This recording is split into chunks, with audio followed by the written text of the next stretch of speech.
செய்திகள். முதலமைச்சர் மு.க. ஸ்டாலின் அவர்களின் தலைமையில் திமுக ஆட்சி 4 ஆண்டு நிறைவடைந்த நிலையில் மெரினாவில் உள்ள அண்ணா மற்றும் கருணாநிதி அவர்களின் நினைவிடங்களில் முதலமைச்சர் மு.க. ஸ்டாலின் அவர்கள் மரியாதை செலுத்தினார். இந்தியாவில் எல்லையோரங்களை சேர்ந்த 10 மாநில முதலமைச்சர்களுடன் உள்துறை அமைச்சர் அமித்ஷா அவர்கள் ஆலோசனை மேற்கொண்டார். நாளை நடைபெறும் அனைத்துக் கட்சி கூட்டத்திற்கு பிரதமர் நரேந்திர மோடி அவர்கள் வர வேண்டும் என்று காங்கிரஸ் மூத்த தலைவர் ஜெய்ராம் ரமேஷ் அவர்கள் தெரிவித்துள்ளார். தமிழகத்தில் கல்பாக்கம், மீனம்பாக்கம் உட்பட மேற்கண்ட இந்த 4 இடங்களில் போர்க்கால ஒத்திகை நடைபெற்று வருகிறது. இந்தியா தனது தாக்குதலை நிறுத்தினால் எல்லைகளில் பதற்றத்தை குறைக்க தயார் என்று பாகிஸ்தான் அறிவிப்பை வெளியிட்டுள்ளது. கடம்பத்தூர் ஒன்றியம் தண்டலம் ஊராட்சியிலிருந்து திருவள்ளூருக்கு புதிய பேருந்து வழித்தடம் ஒன்றை எம்எல்ஏ ராஜேந்திரன் அவர்கள் தொடங்கி வைத்தார். வண்டலூர் அறிஞர் அண்ணா உயிரியல் பூங்காவில் தூதுவர் திட்டத்தை இணையதளத்தில் அறிமுகம் செய்யப்பட்டுள்ளது. முதலமைச்சர் மு.க. ஸ்டாலின் அவர்கள் சென்னையில் 214 புதிய பேருந்துகளின் சேவையை கொடியசைத்து தொடங்கி வைத்தார். தமிழகத்தில் இன்று புதுக்கோட்டை, சிவகங்கை, திருச்சி, தஞ்சை, அரியலூர், பெரம்பலூர், கடலூர், கள்ளக்குறிச்சி, நீலகிரி, கோவை, தேனி, திண்டுக்கல் ஆகிய மாவட்டங்களில் கனமழை பெய்ய வாய்ப்புள்ளதாக வானிலை மையம் தகவல் தெரிவித்துள்ளது. உதகையில் மலர் கண்காட்சி மே 15ஆம் தேதி தொடங்கி 25ஆம் தேதி வரை நடைபெறும் என்று நீலகிரி மாவட்ட ஆட்சியர் அறிவித்துள்ளார். முதலமைச்சர் மு.க. ஸ்டாலின் அவர்கள் மாநகர பேருந்தில் பயணம் செய்து மகளிர் விடியல் பயண திட்டம் குறித்து பயணிகளிடம் உரையாடினார்.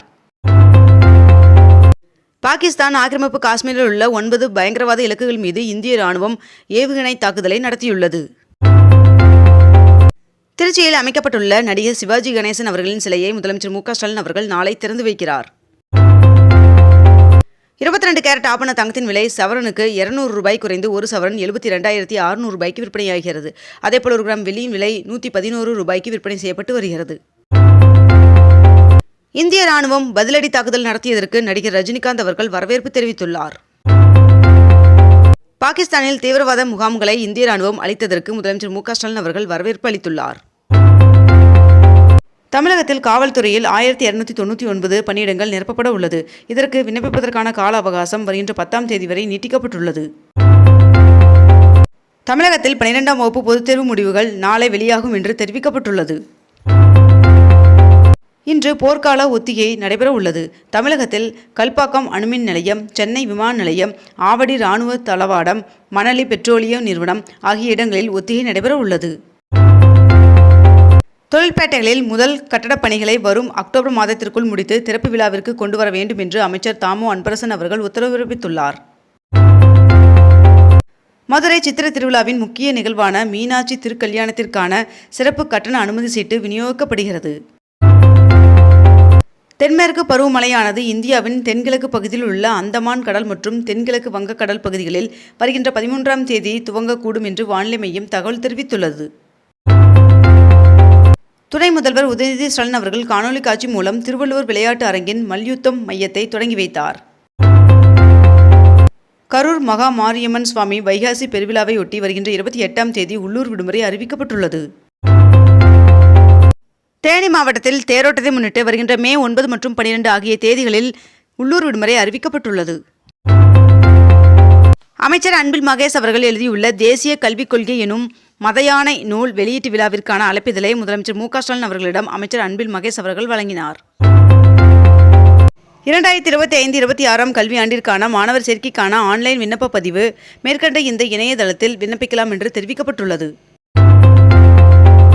புதிய போப் தேர்ந்தெடுப்பதற்கான மாநாடு வாடிகனில் இன்று நடைபெற உள்ளது. தாராபுரத்தில் 3 கோடி ரூபாய் மதிப்பில் மினி உள் விளையாட்டு அரங்கம் அமைக்கும் பணிக்கு துணை முதல்வர் உதயநிதி ஸ்டாலின் அவர்கள் காணொலி காட்சி மூலம் அடிக்கல் நாட்டினார். தமிழ்நாட்டில் இன்று முதல் 7 நாட்களுக்கு ஒரு சில இடங்களில் மிதமான மழை பெய்ய வாய்ப்புள்ளதாக வானிலை மையம் தகவல் தெரிவித்துள்ளது. காவல்துறை அதிகாரிகள் 12 பேரை இடமாற்றம் செய்து டிஜிபி சங்கர் ஜிவால் அவர்கள் உத்தரவிட்டுள்ளார்.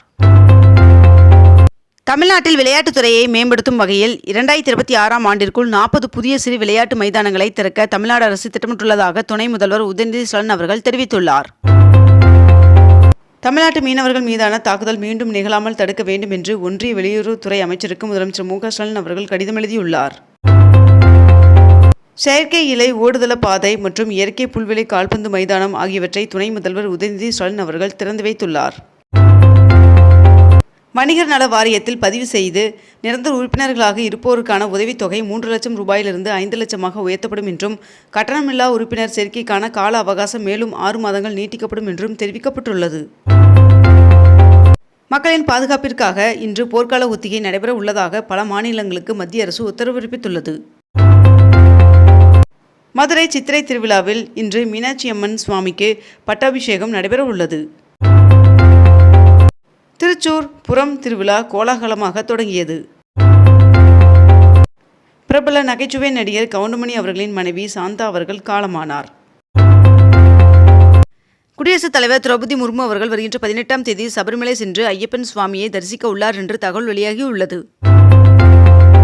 வணிகர் சங்கங்களின் பேரவை மாநாட்டில் சிறப்பு அறிவிப்புகளை முதலமைச்சர் மு.க.ஸ்டாலின் அவர்கள் வெளியிட்டார். வக்பு சட்டத்திற்கு எதிரான வழக்குகளை மே 15ஆம் தேதிக்கு ஒத்திவைத்தது உச்சநீதிமன்றம். வருகின்ற மே 7ஆம் தேதி முதல் பொறியியல் படிப்பிற்கான விண்ணப்பங்கள் தொடங்கும் என்று அண்ணா பல்கலைக்கழகம் அறிவித்துள்ளது. காவிரியின் நீர்பிடிப்பு பகுதியில் பெய்து வரும் மழையின் காரணமாக மேட்டூர் அணைக்கு நீர்வரத்து வினாடிக்கு 4105 கனஅடியாக அதிகரித்துள்ளது. சிறந்த 5 தமிழ் எழுத்தாளர்களின் படைப்புகளை நாட்டுடைமை ஆக்கப்பட்ட குடும்பத்தினருக்கு முதலமைச்சர் மு.க.ஸ்டாலின் அவர்கள் பரிசுத் தொகை வழங்கினார். தமிழ்நாட்டில் கடந்த 24 மணி நேரத்தில் 12 இடங்களில் பலத்த மழை பதிவாகியுள்ளதாக வானிலை ஆய்வு மையம் தகவல் தெரிவித்துள்ளது. வீடுகளுக்கு குழாய் வழித்தடத்தில் இயற்கை எரிவாயு விநியோகம் செய்யும் திட்டத்தில் இதுவரை 1,49,000 பேர் பதிவு செய்துள்ளனர். சிங்கப்பூரில் பொதுத் தேர்தலில் பிரதமராக தேர்வாகியுள்ள லாரன்ஸ் வோங் அவர்களுக்கு முதலமைச்சர் மு.க.ஸ்டாலின் அவர்கள் வாழ்த்து தெரிவித்துள்ளார்.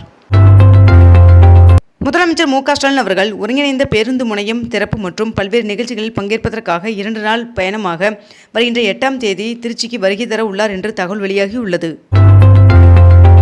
சிங்கப்பூர் பிரதமராக லாரன்ஸ் வோங் அவர்கள் தேர்வு செய்யப்பட்டுள்ளதற்கு பிரதமர் நரேந்திர மோடி அவர்கள் வாழ்த்து தெரிவித்துள்ளார். பிரதமர் நரேந்திர மோடி அவர்களுடன் விமானப்படை தளபதி நேரில் சந்தித்து ஆலோசனை நடத்தினார். நாடு முழுவதும் இளநிலை மருத்துவ படிப்பிற்கான நீட் நுழைவுத் தேர்வு நேற்று நடைபெற்றது. தமிழகத்தில் மட்டும் 31 மாவட்டங்களில் நீட் தேர்வு நடைபெற்றது. சென்னை ஆரம்ப சுகாதார நிலையத்திற்கு விரைவில் 120 மருத்துவர்கள் பணியமர்த்தப்பட உள்ளனர் என்று மேயர் பிரியா அவர்கள் தெரிவித்துள்ளார்.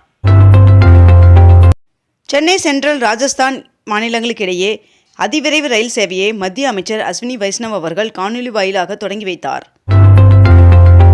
தமிழகத்தில் 10 மற்றும் 12ஆம் வகுப்பு பொதுத் தேர்வில் 100% தேர்ச்சி பெறும் அரசு பள்ளிகளின் விவரங்களை சேகரித்து அனுப்ப பள்ளி கல்வித்துறை உத்தரவிட்டுள்ளது. இத்துடன் இன்றைய தலைப்புச் செய்திகள் நிறைவடைகின்றன. மேலும் இதுபோன்ற அண்மை தகவல்களை உடனுக்குடன் தெரிந்து கொள்ள அக்னிபூ சேனலை சப்ஸ்கிரைப் செய்து கொண்டு தொடர்ந்து இணைந்திருங்கள். நன்றி, வணக்கம்.